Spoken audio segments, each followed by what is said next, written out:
It's very windy. But we are about to start the bike tour here with Poray. It starts at Fontaine, Reforma Fontaine, which is now backwards, Hotel Fontaine. And yeah, we're gonna go to some neighborhoods she said that like are not usually visited, which is cool. Maybe we'll be going to neighborhoods that I've never been to before. We're gonna be doing a street art tour, so we're gonna check out all the different street art around Mexico City. Yeah, let's see what we get up to. I'm excited to ride bikes in this traffic. Okay, well it was just one car, so it didn't look like a lot, but in this traffic. So we are a bike company. We are the largest. We have bikes for everybody in the family. We have seats for baby 1 year old to 6.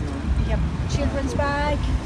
We have for pets, doubles, singles, for women, men, short, long. So we cover everything.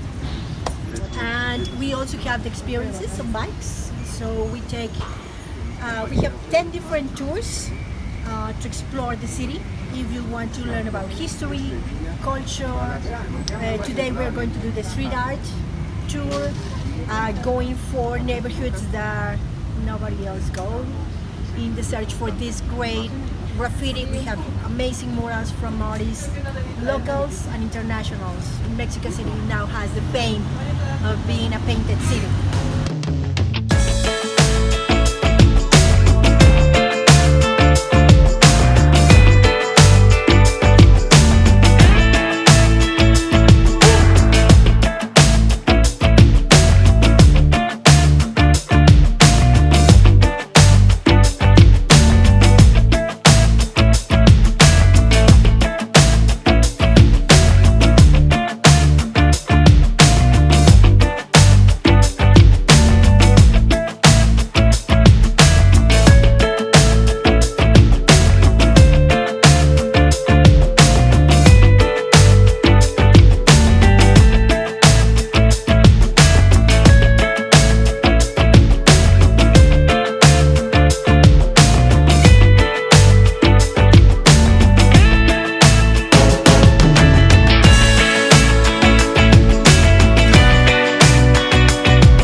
After 20 minutes of riding through neighborhoods I have never been to before, I finally recognize where we are.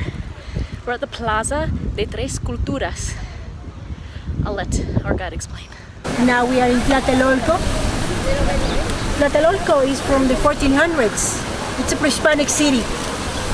It is said the twin city from Tenochtitlan because they both have a Templo Mayor, the main structure that will be about 7 stories high.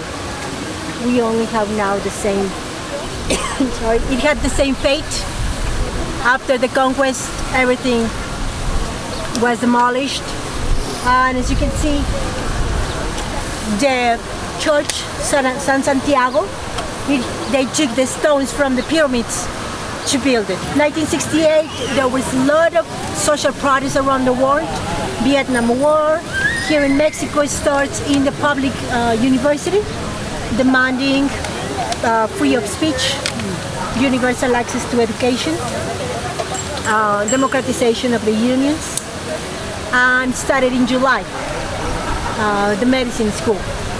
And at that time we have President Díaz Ordaz, and the city was getting ready for the Olympics late October.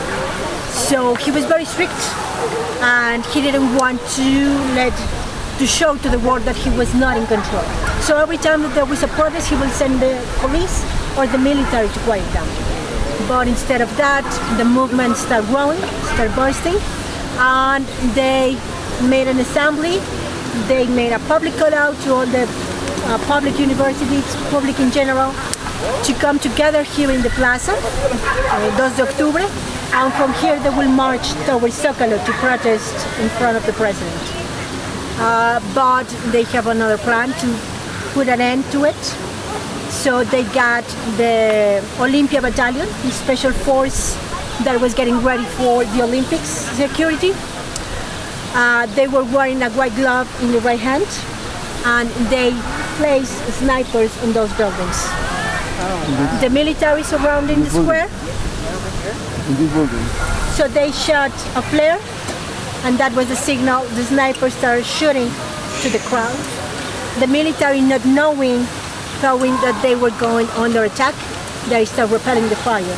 So in the crossfire, the official number is 38 students dead.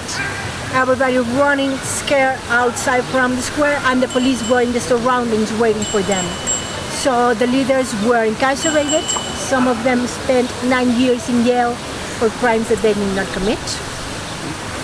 And there was a lot of arrests, a lot of missing people. And the president had so much power over the media that the next morning nobody reported into the news. It was like nothing happens. They just pick up the bodies, wash the blood, and the Olympics went on.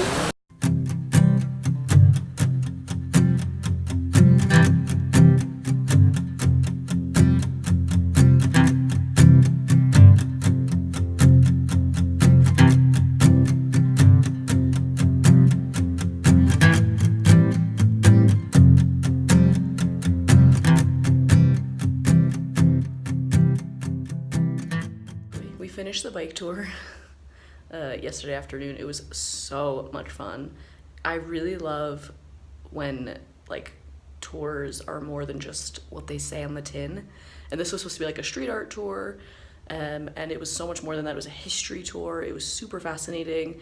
We had one main guide who was like sort of the person that was telling us about everything at each stop. And then there were 3 guys with us who like stopped traffic and like helped us get through busy thoroughfares and like made sure that it was the safest experience that we could have, because if you don't know Mexico City traffic, you will after this bike ride. But it was awesome to go to like different neighborhoods that I've never been to before. It's definitely a tour that will take you to places you probably wouldn't go by yourself, or perhaps that you don't even know about. Definitely going through neighborhoods that I didn't know existed. Sorry. But yeah, it was really cool, really interesting. As you saw, there's a lot of history in these other neighborhoods of the city. And yeah, I highly recommend checking it out.